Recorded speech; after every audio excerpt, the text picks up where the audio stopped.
कुछ चीजें हमको समझनी होंगी। वो दौर अलग था, ताकत के बल पर, आक्रमण के बल पर इतिहास और भूगोल बदलने की कोशिशें होती थी। लेकिन मैंने शायद एक बार कहा था कहीं, उन्होंने 900 साल बताए, मैं उससे पहले की कहता हूं, यानी कितने आए और कितने चले गए। आपने हिंदुस्तान की राजनीतिक सत्ता तो काबिज पर तो आप काबिज हो गए, हिंदुस्तान की आध्यात्मिक सत्ता पर कोई आतताई, कोई आक्रमणकारी कभी काबिज नहीं हो पाया। तुलसी चौरा जिंदा रहा, 1000 साल किसी ने शासन किया हो। मंगल का व्रत जिंदा रहा, कुंभ जिंदा रहा। जब 900 साल शासन करने वाले थे इस देश में, जजिया कर लगाए थे जो लोग, तब भी इस देश में कुंभ दुनिया को चमत्कृत कर रहा था। अनपढ़, गरीब हिंदुस्तान का मूल नागरिक कश्मीर से कन्याकुमारी और असम से गुजरात तक पैदल चल के आता था प्रयागराज में डुबकी लगाने। कोई भाई का लाल रोक नहीं पाया। ये भारत है, भारत के प्राण तत्व को समझना होगा।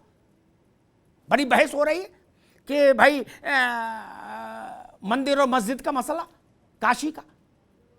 दुनिया में, भारत नहीं, दुनिया में जहां भी शिवालय है, बहुत गंभीरता से कह रहा हूं, दुनिया में जहां भी शिवालय है वहां पहली शर्त यह है, बाकी सब शर्तें उसके पीछे, कि नंदी का मुख शिवलिंग की ओर होगा। एक भी मंदिर दिखा दीजिए जहां नंदी की पूंछ शिवलिंग की ओर हो, कहीं नहीं। यहां नंदी कहां है, कहां विराजित है?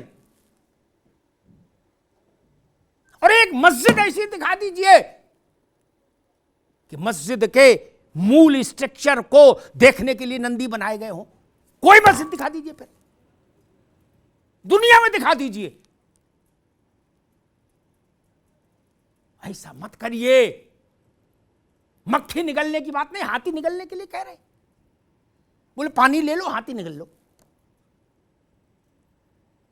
मैं उन इतिहास के पन्नों में नहीं जाना चाहता। बनारस में कटुता हो जाएगी मैं बोलूंगा तो, मैं नहीं चाहता। इसी ज्ञानवापी परिसर में क्या हुआ था, इसका जो कूप है उसमें किसका रक्त डाला गया था, मैं बोलना नहीं चाहता। किसका रक्त डाला गया था? ठीक रास्ता नहीं।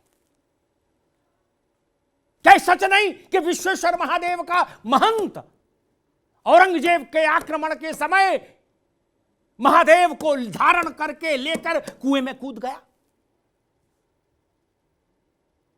बाद में जब रानी देवी अहिल्या आई और उनकी दृष्टि यहां पर आई पड़ी, तो महादेव बगल में प्रतिष्ठापित हुए, जिनको आज हम बाबा विश्वनाथ कहते हैं। ये बड़ी चीज है। ऐसे सद्भाव नहीं आएगा देश में। मन में फांस रहेगी, फांस। दोनों जगह जाके देखिए। ज्ञानवापी में तो अरे आप एक बार झाड़ू ही लगवा देते महाराज। आपने आधा गर्भगृह छोड़ा कि आओ देखो सिर पटको रो और जाओ, आओ देखो सिर पटको रो और जाओ। क्यों हटा देते? आपके पास तो ताकत थी। इसी देश के इतिहास में ऐसे प्रसंग हैं जहां मंदिर तोड़ा और जो विग्रह निकले, हीरे मोती आप ले जाओ, ठीक है, लूटने आए हो ले जाओ। जो विग्रह निकले आपने उनको दीवारों में नहीं चुनवाया, छत पे नहीं चुनवाया, जमीन में चुनवा दिया कि जहां से पैदल आना जाना हो। ये क्या बताता है? फजील भाई ने कहा कि मेरे गांव में भी मस्जिद है। हां, मेरी समस्या ही है, मेरा ऐतराज ही यहां पर है। काशी, मथुरा और अयोध्या की तुलना किसी से नहीं हो सकती। जैसे मक्का और काबा की तुलना नहीं हो सकती, वेटिकन सिटी की तुलना नहीं हो सकती, हरविंदर साहिब की तुलना नहीं हो सकती, वैसे इनकी भी तुलना नहीं हो सकती किसी से। इनकी तुलना किसी सामान्य मंदिर और मस्जिद से होगी क्या? हजारों साल से ये हिंदुस्तान के प्राण को आलोकित करने वाली मूर्तियां हैं तीन। इसलिए मैं कहता हूं ऐसे इम्तिहान में मत डालिए देश को। किसी ने नहीं कहा कि नरसिंह राव के समय का जो कानून है उसका उल्लंघन करने जा रहे हैं हम, जो फजील भाई कह रहे थे। किसी ने कहा नहीं, कोई बोला नहीं। जब तक कानून है तब तक सिर माथे, और कानून भी अनंत काल तक रहे इसकी गारंटी कौन दे सकता है?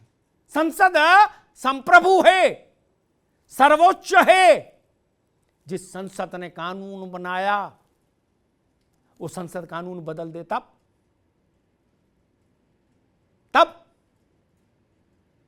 मैं फिर कहता हूं, मन से जुड़िए। कानून, कचहरी, कोर्ट, इनसे लाभ नहीं होगा। संसद सर्वोच्च है, कानून बदल दे, कल सुबह बदल दे, क्या होगा? क्या होगा? एक प्रस्ताव लाना होगा विधि मंत्रालय को और ध्वनिमत से टंडा हुआ कानून रिपील हो जाएगा, इतनी ना बात है। तब क्या करेंगे? ऐसी परिस्थिति नहीं आनी चाहिए। ऐसे तर्क नहीं दिए जाने चाहिए कि उंगली से इमारत को क्षतिग्रस्त करने की षड्यंत्र हो रहा है। उंगली से इमारत गिरती है महाराज, और अदालत ने एक आदेश दिया, हो जाने देते, क्या दिक्कत है? श्रृंगार गौरी आपके दायरे से बाहर है। और पता नहीं कितने लोगों को पता है वहां की भौगोलिक स्थिति। एक बात कह के अपनी बात समाप्त करूंगा।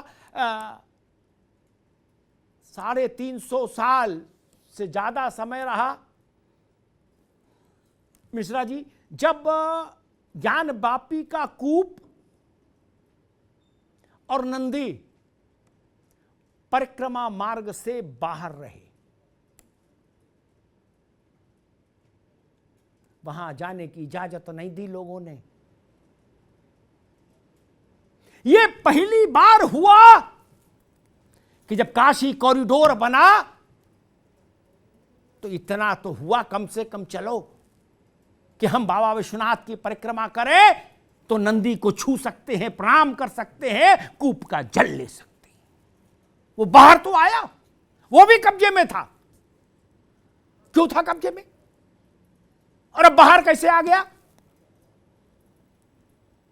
आज कब्जे में इतना संतोष है, लेकिन नंदी की प्रतीक्षा अभी शेष है मित्र, नंदी की प्रतीक्षा शेष है। नंदी अपलक देख रहे हैं महादेव को।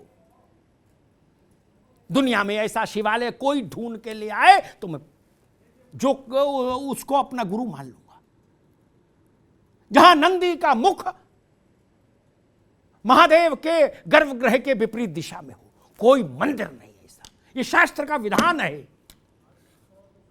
इससे बड़ा प्रमाण क्या होगा? और जिसकी चलती है भैया अपने दौर में, वो क्या क्या नहीं कर लेता, इसके सीखने के लिए हमको इतिहास की किताब पढ़नी है। गांव में भी जिसका अपना समय आता है ताकतवर, वो कर ही लेता है जो चाहता है, जिसके खेत पर कब्जा। लेकिन ये जान लीजिए, अत्याचारों से अर्जित की हुई परिस्थितियां, निर्मित की हुई परिस्थितियां और चीजें, उनसे मुक्ति की छटपटाहट लोगों में हमेशा रही है, रहेगी। ये तीन स्थान भारत के मन पर विराजित हैं। ये मसला कोर्ट और संसद का भी नहीं। ये संसद और कोर्ट एक चीज है, भारत की का मन और उसका हृदय दूसरी चीज है। राम मनोहर लोहिया ने कहा था संसद में कि लोग अपने बाप का जन्मदिन भूल जाते हैं, बाबा छोड़ो, लेकिन 5,500 साल से ज्यादा हो गया कृष्ण का जन्मदिन मन रहा है भारत में। 5,500 वर्ष से ज्यादा हो गया। ये छोटी बात है क्या? हम मथुरा में सब चीजें कैसे स्वीकार कोई कर सकता है मन से? ठीक है, उनके लिए लड़े नहीं, एक अलग बात है, लेकिन मन से स्वीकार तो नहीं हो सकता। जब हमको पता था कि ये परिस्थितियां जो कुछ है 200-500 साल पहले से नहीं थी ऐसी। इसलिए मैं कहता हूं, समाज के साथ, देश के साथ, राष्ट्र के साथ बहिए, भारतीयता के साथ बहिए, एक रस होकर बहिए। उसके अलावा नान्याः पंथः अयनाय, उपनिषद ने कहा कि नान्याः पंथः अयनाय, कोई दूसरा रास्ता नहीं इस देश की तरक्की के लिए।